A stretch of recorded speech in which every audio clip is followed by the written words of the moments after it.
Welcome back, guys, to another video covering this week's Cities Skylines 2 Developer Diary. This week's topic may not sound the most interesting, but it is hugely important. This could be one of the most important diaries to date, as it really gets into some of the details on how exactly your city will function and grow, as well as illuminates how much control and creativity we can have in the growth of our cities. While there is a ton of new information, there are a lot of familiar things making a return to Cities Skylines 2, which is what I want to touch on first in today's video. If we take a look at the economy panel, we first see this beautiful, clean, and crisp UI, which is a small detail that I'm kind of in love with. But at the top, we see some stuff that should be familiar to us all, namely the first three: budget, loans, and taxes. While the last two, services and production, are not exactly new from Cities 1 to 2, they didn't previously have their own panels quite like they do here. But we'll get into that a little bit later. The budget, loans, and taxes panels will be the most familiar thing here. And while there's also a ton of added nuances to even just these three topics, those of us who maybe like to focus on city building as opposed to city management need not worry. While in Cities 2, you certainly have the ability to dive deeper into each of these aspects to have greater control over your city, it's not strictly necessary to do so. The new and improved AI in Cities 2 allows us, as players, to have as little or as much influence and management over these things as we want. If you want to set your tax rates at 12% and let things go from there, you can still do that. But if you want more control and want to really get into what all these different tax rates, interest rates, and so much more truly mean and can do for your city, you guessed it, you can do that too. If there's one major thing to take away from this week's video, it's that Cities 2 is giving us as players an immense amount of control and influence over how our cities grow and expand. And I, for one, cannot wait to get into the game and play around with all of this myself. Now, in a very broad, general sense, the economic simulation works similarly to how it does in Cities 1, but it is much more robust. And we'll get into just how much more robust shortly, but for noobs, the important thing to remember is how, just like in Cities 1, there's an often symbiotic relationship between residential, commercial, and industrial/office zones. That core dynamic has not changed from Cities 1. Each one still requires specific things from one another to grow and thrive. Residents need jobs and places to shop, commercial zones need products and consumers to sell them to, and industries need resources and workers who turn those resources into goods to sell to businesses. And if that's all the simulation you want, from what it sounds like, that's all you'll need to know. But again, if you want deeper simulation and control, you can have that too. Moving on to the production side of things, again, it's not inherently different from Cities Skylines 1. The deeper you involve yourself in the minutia, the more different all of those things become. But at its core, it's very similar. If anything, Cities 2 takes everything from Cities 1 and makes it make more sense. Makes it work better and more intuitively, taking the guesswork out of a lot of things and making it easier for us as players to focus on the parts of our cities we're more interested in having greater control over. So as far as production goes, it works as is expected. You can produce resources and goods locally through specialized industry, of which there are 9 specialized industries, more than double that of Cities 1, which we'll get into in a bit, or they can be imported through outside connections. There's also still generic zoned industry. Getting goods out of the city will cost time and money though, just like it did in Cities 1. From extraction of a resource, it can be turned into goods used by commercial zones, exported for more money, and processed further into other types of goods to be used throughout the city or sold. Essentially the same way that luxury goods were made from the unique factories in the Industries DLC in Cities 1. And speaking of Industries DLC, that whole concept exists in Cities 2 as specialized industry, and it works similarly, but with much more depth than before. And that pretty much covers the very basics of how economy and production functions in Cities 2. From what I've gathered from all the information in the video and the diary, if you're not as interested in micromanaging these factors, you won't have to. But I love that they're opening up the options and possibilities for us to get a little more hands-on with our cities and the economy. It sounds like we'll be able to have greater control over our cities, but that we also won't need to be experts to be able to do it. I know I talked in an earlier video that there were worries Cities 2 would be harder than Cities Skylines 1, but this video, more than any of the others, has convinced me that this won't be the case. With improvements to the AI and the improved game mechanics and UI, I think the game itself is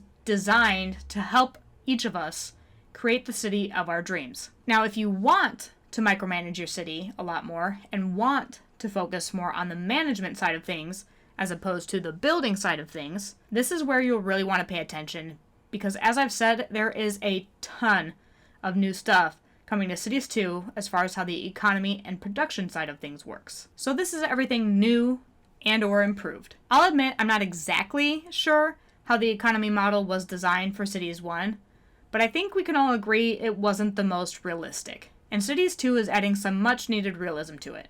The economy for Cities 2 is modeled after real-life economies, and in no way is that more clear than with the addition of a totally new mechanic of government subsidies. Now, when I said that the game is designed to help us, this is what I mean. Government subsidies are given to us as players, particularly at the beginning, to help us get our cities off the ground. These subsidies will take care of a portion of our city's expenses, allowing us to focus on ways to improve our cities fast and allow them to become profitable, self-sufficient cities. The more our cities grow and more successful they become, the less subsidies we'll be rewarded with. This, I think, is a wonderful addition to the game, and honestly, it makes it sound as though getting your city up and running will be essentially NOOB-PROOF or dummy-proof, which is really great in my opinion. Getting started is often the hardest part of building a new city, and I like the idea that we get to ease ourselves into it a bit more, and that while we'll get a bit of a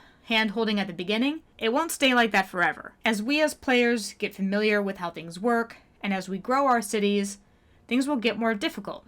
But by that point, we'll have figured things out and we'll know what to do next. And once we do get the hang of things, there's plenty to involve ourselves with as far as the economic cycle is concerned. I said that taxes, of course, would be making a return in Cities Skylines too, but as with everything else so far, there's a lot more to them, and they're a lot more purposeful in Cities 2. We'll have a lot more control over who gets taxed what. In Cities 1, we could adjust the taxes on our 6 total different zones, and that was it. And those numbers were pretty meaningless. In Cities 2, we can adjust taxes per resource, and there is an insane amount of control and influence we can have over our cities just by adjusting taxes. If we want a particular industry to thrive, we can adjust their taxes, making them low so that more businesses of that variety will pop up in our cities, giving our city a particular specialization. If we want to have a thriving farming town, we can lower the taxes on fresh produce and vegetables, encouraging more grocery stores and things like that to grow in our cities, which will naturally create that specialization. Conversely, if we don't want a specific industry in our city, we can raise the taxes and discourage that industry from forming. This mechanic can also give us more control over the supply and demand in our cities. If we're underproducing a certain resource, we can lower the taxes and encourage more companies to produce that resource as they take advantage of our lower tax rates. I do wonder, though, just how much we'll be able to cheese this mechanic and either create prosperity or bring destruction to our cities. Either way, it sounds amazing, and I think there's a lot of storytelling possibilities here as well. And I can't wait to see what the Cities Skylines community does with all of this when the game finally releases. And along with being able to tax individual resources, we also have a greater control over how our citizens are taxed. We can now adjust tax rates based on education level, not just high or low density. And speaking of our residents, there's lots of new stuff there as well. In essence, there's just so much more depth to how our citizens will move around our city and what they'll want. We've talked before about how citizens will have more specific needs and can/will move throughout the city to meet those needs. For example, a family moving out of the city and into the suburbs near schools and parks. And of course, they'll also want to move near workplaces as well as places to shop. There's a whole new AI system that determines what goods and resources your citizens want. And when it detects that they're out of a specific thing, it will send them shopping for it. How they do this is dependent upon those pathfinding costs we talked about weeks ago in the Traffic AI Developer Diary. And if your citizens determine that those costs are too high, they might decide to move out of that area so that those costs will be lower for them, either to a new part of town or out of your city entirely. And if the costs are so high that they can't even afford to move out of the city, they can become homeless. They can even start taking up residence in nearby parks. This part just absolutely blows me away. I know we learned weeks ago that citizens could become homeless and live in abandoned buildings, but I am so curious to see how this all works out in-game. It's an entirely new mechanic and so incredibly, and perhaps a little sadly, realistic. And I'm curious to know what other impacts this can have on our cities. Will there be more crime at parks if there's homeless citizens living there? Will land value decline? I'm not sure we'll get to see any diaries getting into those details, so we might have to wait until the game drops.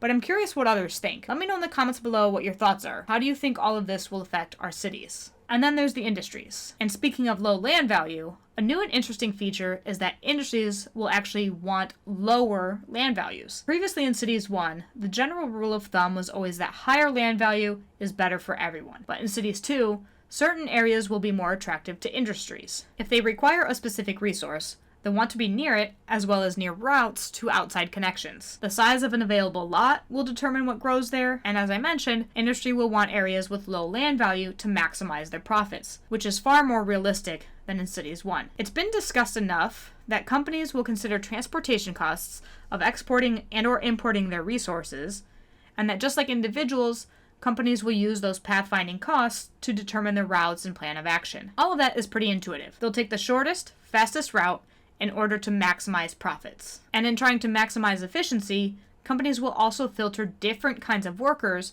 to increase efficiency and thus profits. Some businesses will require higher educated workers to be most efficient, and others will want less educated workers. And they'll want to maintain optimum numbers of those employees. If they end up with too many, and efficiency and profits take a downward turn, they'll eventually lay off employees, leading to a rise in unemployment. It will be important for us as players to assist in making sure the needs of our industries are properly balanced to benefit everyone. Or we can let things devolve into chaos. Whatever playstyle you prefer, there's an option for you. And if chaos does happen, businesses can even go bankrupt, causing the building to abandon. One other interesting difference between Cities 1 and 2 is that it appears that other than the cargo assets that have warehouses attached, warehouses will not be placeable assets. They'll be growable. Otherwise, they'll function about the same.